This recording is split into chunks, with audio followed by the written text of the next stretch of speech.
با سلام به همه عزیزان، امیدوارم که حالتون خوب باشه. کلاس همون به صورت آنلاین برگزار میشه. تمام عزیزانی که میخوان در هر رشته‌ای موفق بشن و استادی کامل بشن باید روی طراحیشون کار کنن.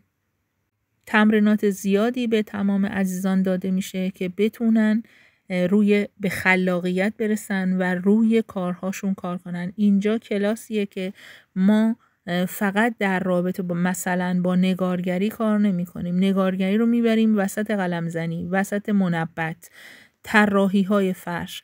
ما اینجا نیومدیم که فقط تابلو بزنیم. ما اینجا اومدیم تمام طرحامون قابل اجرا در هر رشته‌ای باشه.